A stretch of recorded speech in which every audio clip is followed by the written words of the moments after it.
So, thank you for the invitation. It was a mystery for me because actually, I'm a history professor. So when a congress like this invite a history professor, I was pleased. That's okay. It's a pleasure to be here. I have a problem. I can't say no to anything. So thanks. I get in big mess. But, it will be, I'm sure, a pleasure to be here with you. I prepared some slides, and I really like to go through this theme. I think I have like 20 minutes. So, Jean suggested the theme of the impact of AI in education, and I would like to start asking, how can we teach today and tomorrow students using yesterday tools? So the main idea is in every moment in time, we should use the tools that we have of our disposal to train those who are the present and future generations that we have in our schools and our universities. But let me do some comparison between different tools. 120 years ago, a car was something like that, and now it's something like this. Okay. Plane was something like that, and now it will be very badly used. I'm afraid in the next time, but a plane is something like this. A phone was something like this, and now okay, yeah, things like this, or maybe better, things like this, air dressing. Okay.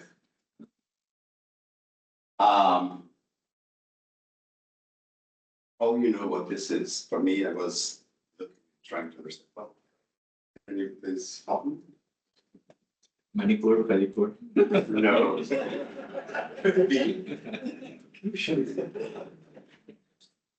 I don't know the word in English. Equivalent to the fazer ecografia.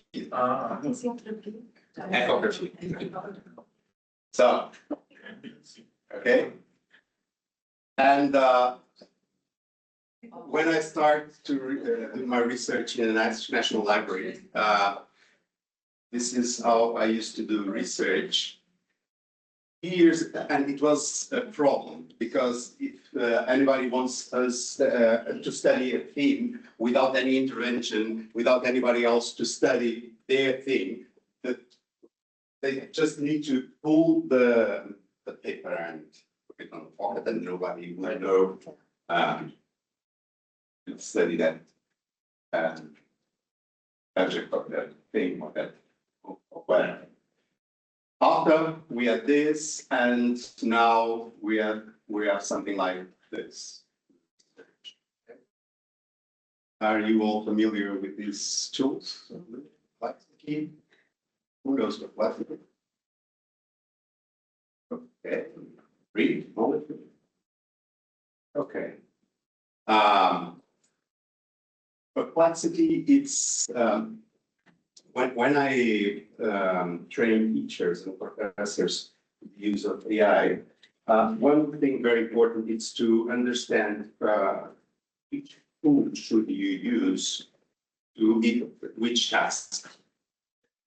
So tools like ChatGPT that you see in the end, it's not a tool to do research, because the model is a statistical model that would say whatever, just to please you.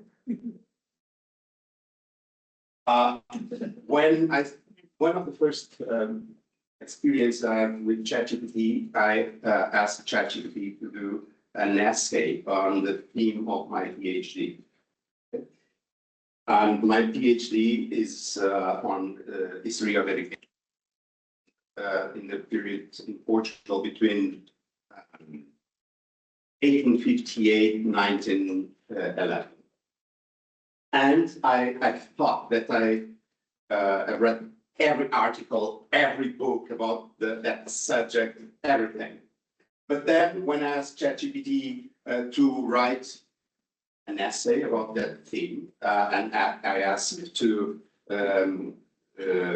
reference and to bring me citations, he present articles and books that I didn't, and I thought I'm a fraud. Should have been, I should read this, I should have read this, but I didn't. And as you know, ChatGPT sometimes hallucinates, and it creates things that doesn't exist. Like for instance, Erasmus, how do you say, projects, names and numbers and I would say false citations, but Perplexity doesn't do that. Okay? You search on the web and it presents you the sources of information and it's accurate. Okay? Then another thing is iThor. Did any of you already try iThor? Okay, it will write your master thesis or your PhD if you want in questions of minutes. Okay, maybe not minutes. Few minutes. Okay, few minutes. Then to help us to write, we have things like deeply. I believe you already tried to translate. You already tried it, or Grammarly. And of course, ChatGPT, that is the most powerful AI tool that we have. And why it's the most powerful? Do you have any idea? Advertising. Good advertising. Okay. Good advertising and most users. Yeah. I would say that's the main thing. These tools, they have machine learning mechanisms and they learn with each interactions. So he has more users than other platforms, so it's being trained in a most robust way. So I would say that ChatGPT will overcome its opponents largely because of this. So, but one thing didn't change at all. It's our schools and our universities. This is and when we compare how it is a school from our time and probably just where I live in Almada. Probably not in Porto, that is a private, brilliant city, but these things didn't change. The way we organize the educational systems, the way even the status of the faculty. Do you recognize something more medieval than an academic Right. Right. Very, very medieval. So the educational system is very resilient in its traditions and the way it's organized. But okay, let's see some more ideas. I think right now, the first book I read about AI was a book from Arlindo Oliveira. He was a former director of Instituto Superior Técnico.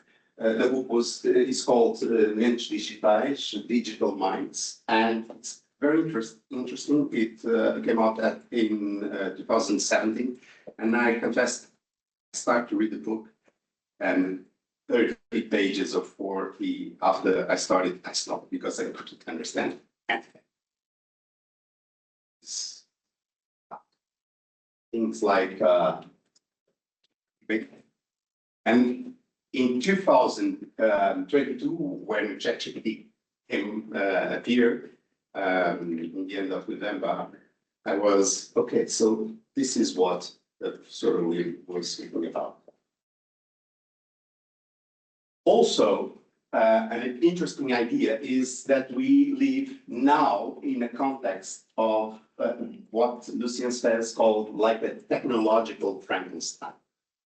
We add tools one to each other, and we have tools to manufacture, to think, and these tools are gaining right now autonomy and power. And this brings lots of, I would say, challenges to our societies, to our systems, and to the way we teach, the way we learn, and even the way we organize our societies. One thing that I was speaking with João before is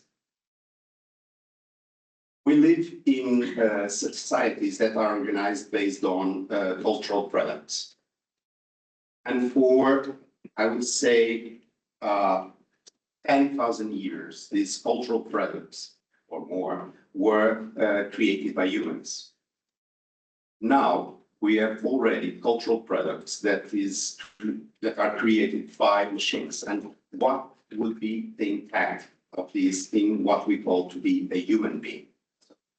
Things like that, I think it's a challenge. We are facing very interesting challenges, and I believe that we are starting a new era. Sorry. A question in one of the articles that I used to prepare this talk is, should professors continue to assess students based on the descriptive assignments like laboratory reports, research papers, literature reviews, knowing that AI tools exist to assist in completing these tasks easily and efficiently? If we keep doing the same tasks, that if we keep asking our students the same tasks, probably we will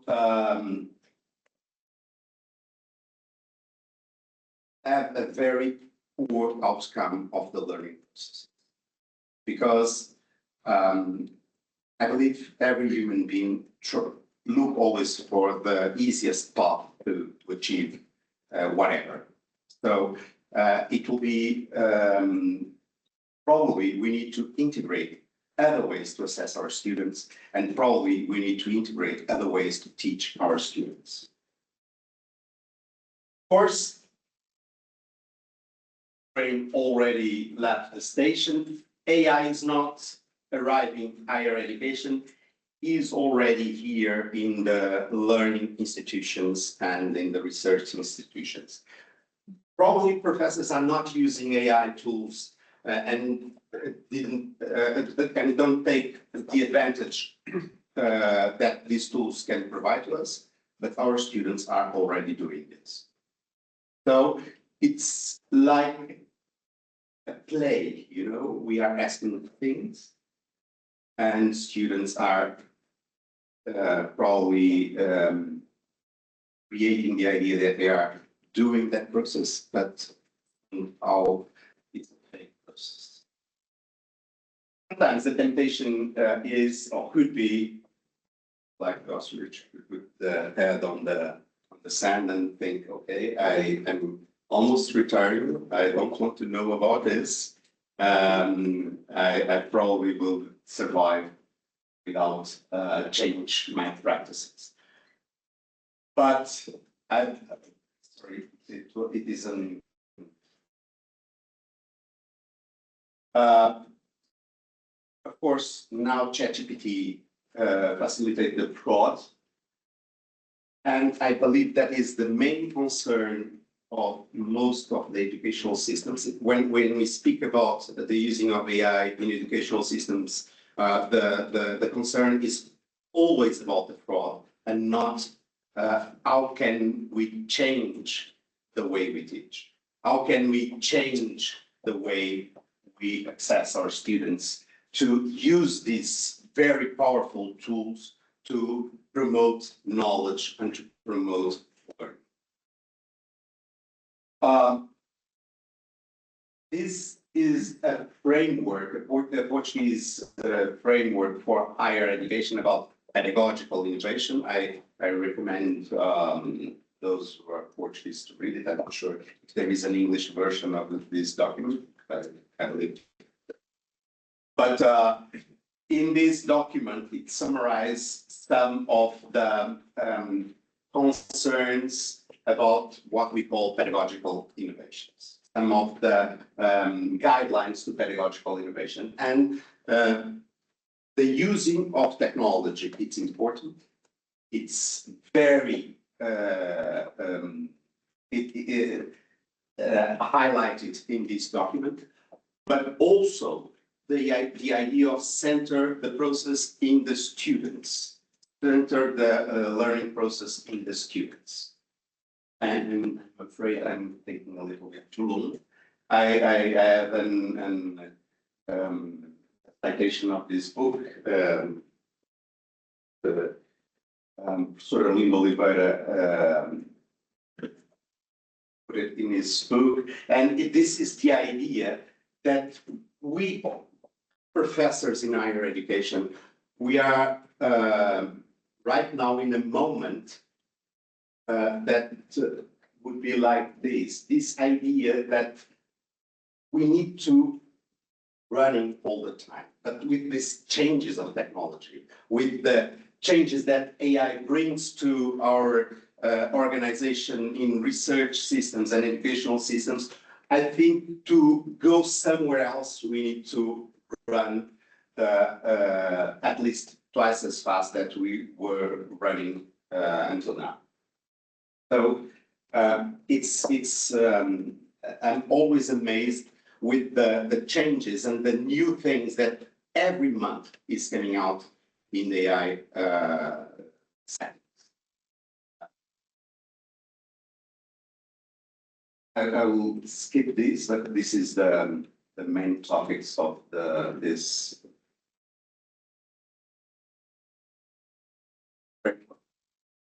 And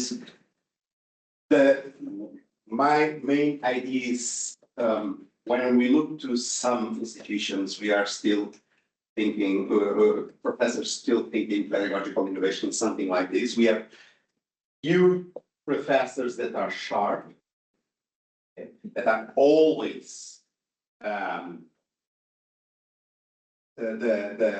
early adopters of things, always paying lots of attention to the changes. I believe that most of the faculty of my institution and other institutions, okay, it will adapt to the changes, but of course, there are always those who resist these changes. But our students are like this. Okay? They're already what Mark Bransky calls the digital natives, and none of our students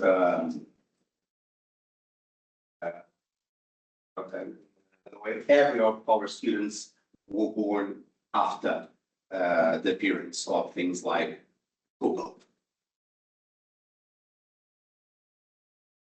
But one thing it's important, when we are speaking about innovation in higher education or in education, we are not just speaking about adding technology, and I think the pedagogical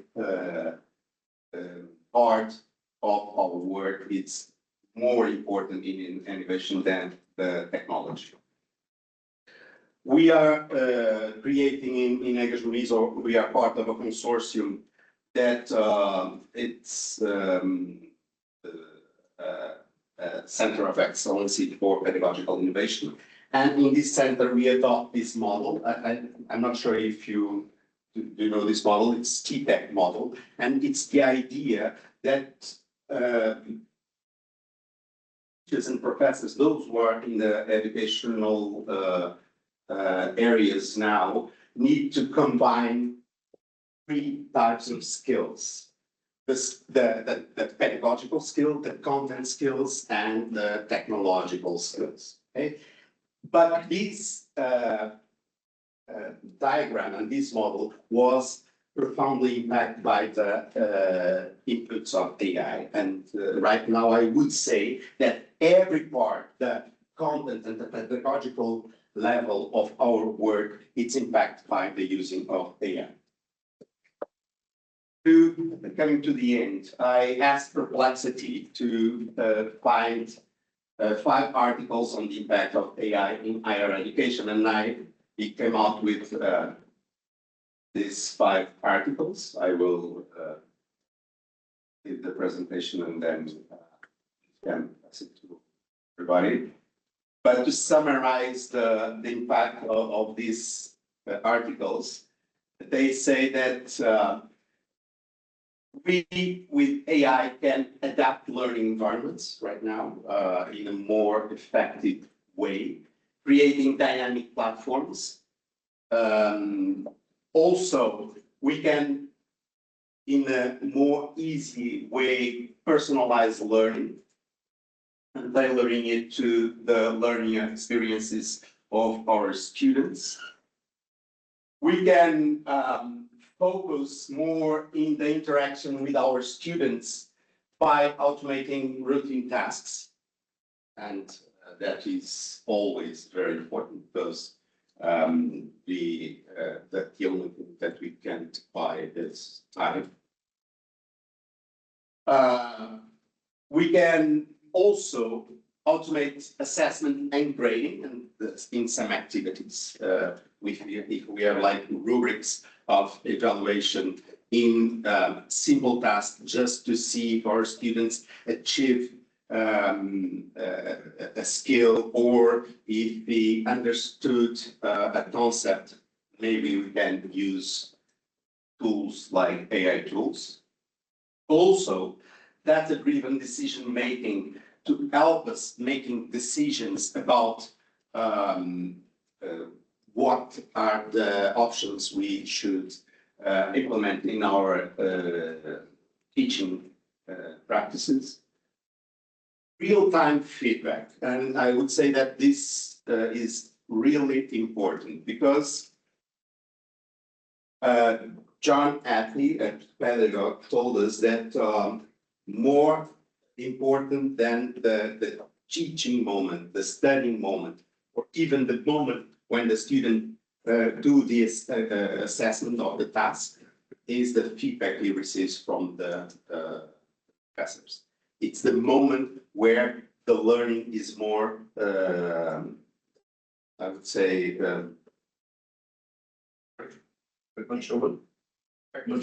effective, yeah. Also, engaging the students in learning experiences with more immersive learning environment and experiences. To the universities, in the administrative automation of things like contacts with students, every task that could be developed by AI agents. The cost reduction, of course, is another point that is stated. Improving teaching methods. It's and developing communities of practices with professors and teachers from higher education and K-12, and we try to implement active learning strategies. But sometimes it's the using of AI help us to like part and to win the time when we are trying to imagine different strategies all the time and different ways to approach the implementation of different practices, pedagogical practices. So it helps us to improve our methods because it's like someone that already read all the pedagogical papers that exist and help us to rethink the things we are doing. Also, one of the things that is stated in these articles, it's we need to teach new skills to our students, because when they go to the labor market, it will be necessary to use them. If they are not prepared to use AI skills, they will not be able to find the better jobs and to be competitive in the labor market. Things that are also stated, it's it always stated in every article is the ethical issues about AI in education and the importance of creating frameworks, regulation, and governance systems also to these concerns. The Forbes magazine 1 year ago already stated that AI is transforming higher education, and there are institutions that already have AI directors and those who and councils that are see how can we implement and use AI in our learning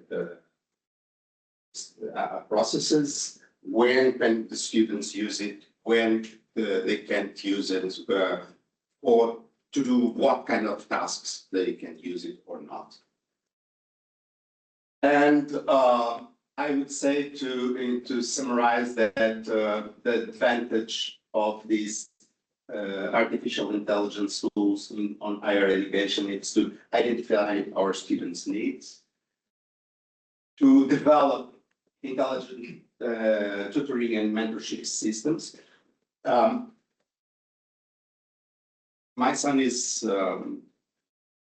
now in the end of secondary school and he will go to the university next year, and he already studies talking to a chatbot. And this is interesting because it can the chatbot learn with my son. He's learning skills, he's learning paths, the things that he already knows, what are his struggles. And it's interesting because it's like a study companion that he has to study the subjects. And I'm not sure if you saw when ChatGPT launched ChatGPT 4.0, they launched some videos to promote, and one of the videos to promote that was with Ken, the creator of Khan Academy, with his son, asking ChatGPT 4.0 to tutor his son the Pythagoras theorem, not to give him the answers, but to tutor him during the learning process. And this is very interesting because it's like to have, I would say, a free tutor for every student. It helps us to do pedagogical differentiation and personalized learning. Of course, like in the articles was state help us to grading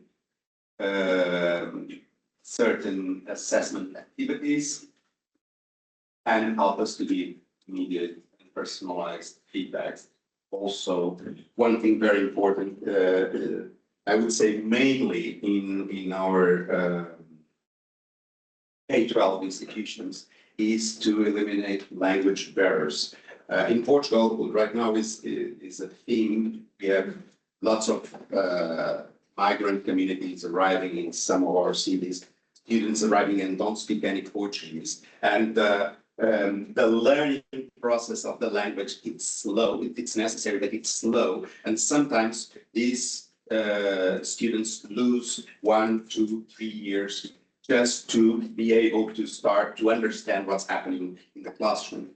So if we use these tools, it would be interesting to help the learning process of the students.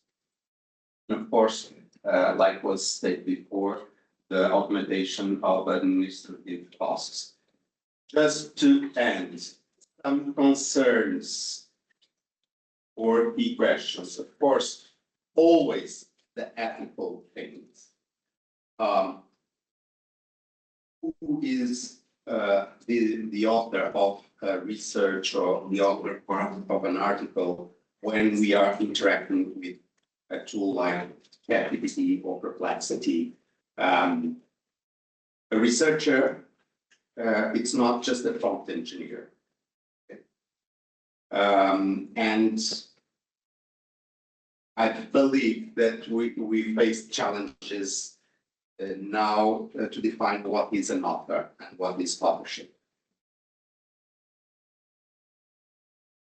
Also in things like arts, not only in research, but also in arts. Some of the youngest from Drake and the Weeknd, the singers, and the use of the voice of singers without their authorization to create new musics. And this is something very, we are in a gray area that we don't know yet what's happening and how to deal with. Also the thing of critical thinking. But here I have an opinion. I'm not sure how it is in natural sciences, but in social sciences, most of the learning process, sometimes it's just asking students to repeat things that is already known. That is not critical thinking. Okay?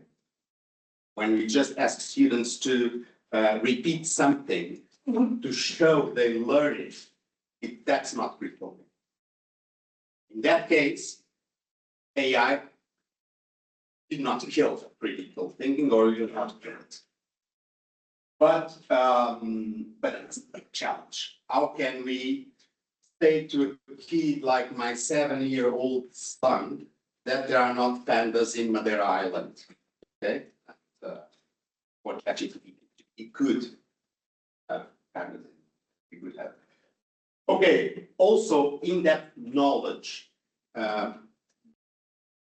we live times not just with the advent of ChatGPT or the advent of AI, where we are narrowing the learning and the knowledge that we have about everything. We don't have strong deep learning about most of the things, and we have kind of a what we call Wikipedia culture, very superficial in most of the data. And that is a challenge when we have machines that can learn with us, give us the answers, and make the learning process very easy and fast. I'm concerned when I see advertising of certain tools that says, don't care about reading lots of pages. A PDF or a tool like that could do that for you. You don't need to read it. Okay? You just ask it to summarize. And that will be a problem, I believe, in the future. Also, the things like creativity and the role of the creator, that of course could change. Things like transparency in this process, what I create, what I use. In the beginning, I believe it was in February 2023, there were articles published in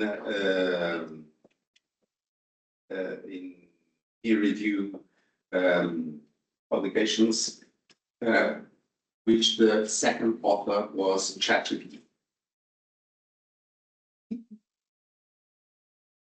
I have examples, I don't put it in this presentation, and it's the concern.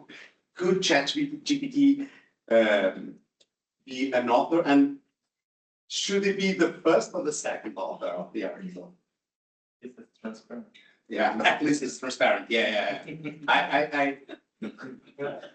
I strongly agree with you, because I don't believe that any article I'm sorry, I don't want to be this unpolite, but I don't believe that any article doesn't use any kind of AI processes in 2025.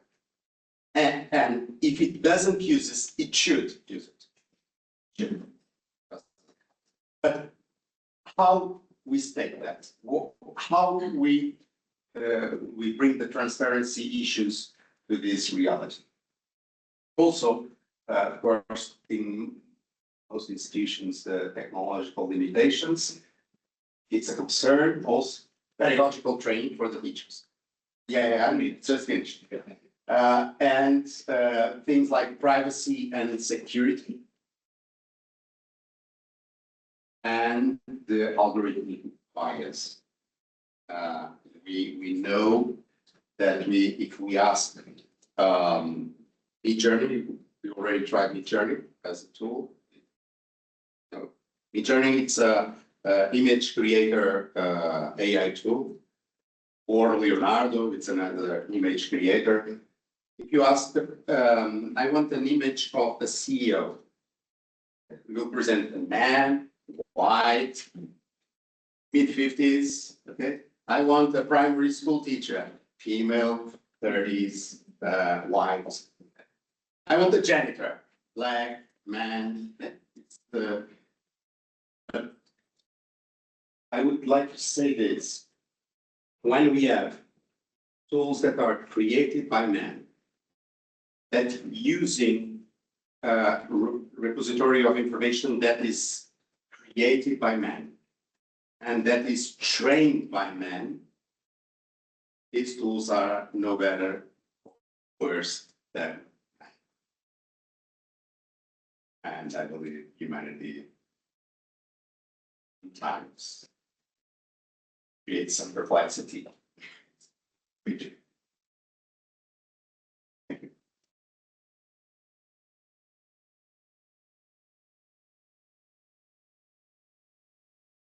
Very much. I think we have 2 minutes for questions. Solange told me that online we have 2 questions. Yes, can I? Could the use of AI be controlled in a higher education? Yeah, you can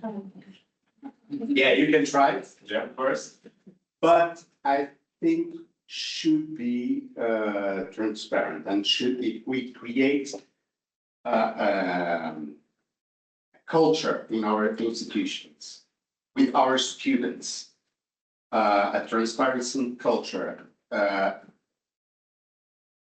Probably it's not easy, but we should create an environment where our students feel safe to say, I use it this way, and this was the opposite.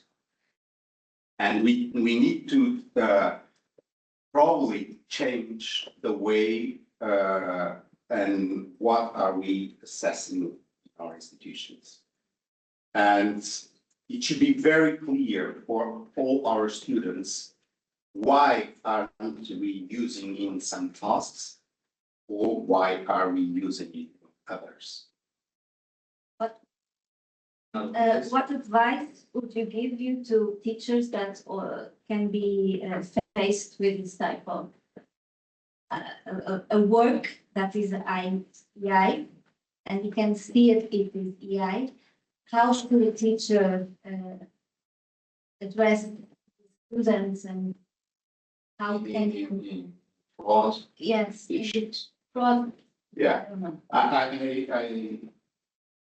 I strongly believe that we should develop AI literacy and create a culture when we agree with our students and we create in our institutions frameworks. How will we use it? And I really believe that professors and teachers right now are in these subjects learners too. So it's an adventure that we can face with our students together because we are all learning how to use it. And I'm sure my students know tools that I ignore, and I would love to learn with them how to use it and how are they using it. And they need me to help them to scaffold the learning process. What outcomes can we take from it? How can we improve it? How can we make it stronger in the learning process, more than trying to avoid them to use? But if we are asking the same things, presenting the same task, With these kind of tools, probably we are in a kind of a role playing that is not very. Any questions for me? So in fact, like it's a great question. I felt some contradiction. I didn't really understand your position. I don't have. Neither do I. For me, like I can see that you are with AI, but at the same time you started with how can we teach our students the history tools. But based on your presentation, why do we need to teach students history tools like the yesterday tool? No. It's probably it was not lost. I'm saying that we need to use them. In every moment, we need to use the tools of that moment. Okay.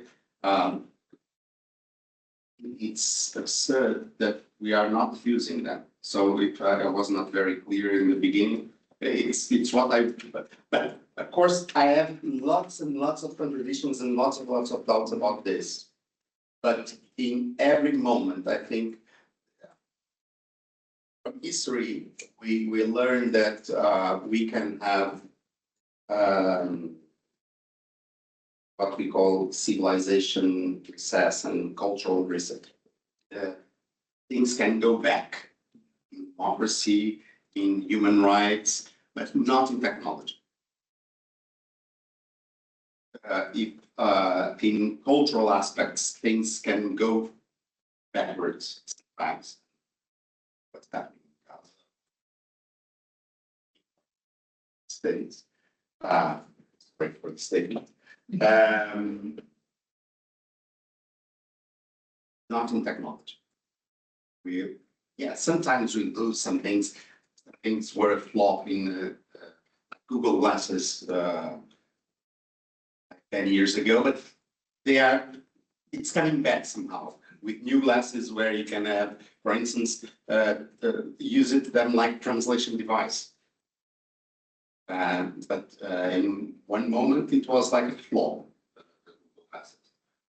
Or a friend of mine that like 30 years ago, I was in the beginning of my graduation, and he was doing his PhD. We studied together in Sintra in the library, and I was asking him, "What are you studying?"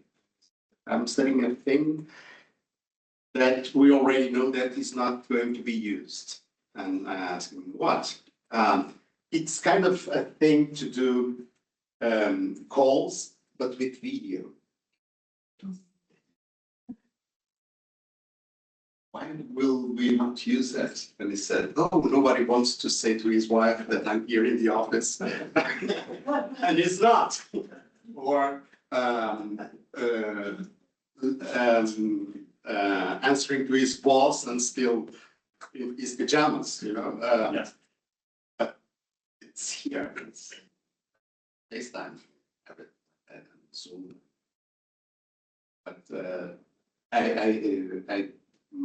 if I wasn't clear, I would say that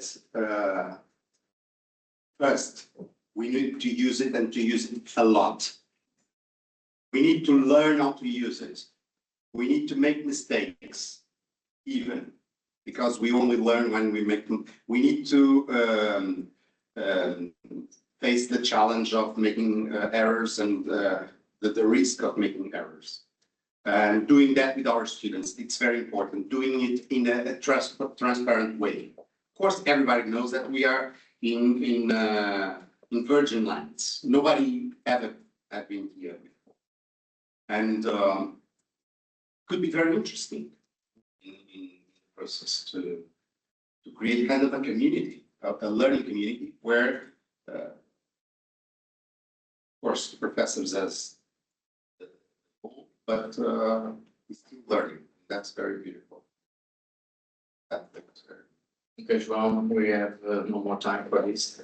Thank you for an interesting challenge talk presentation. I have several questions, but I'll ask after. Thank you very much.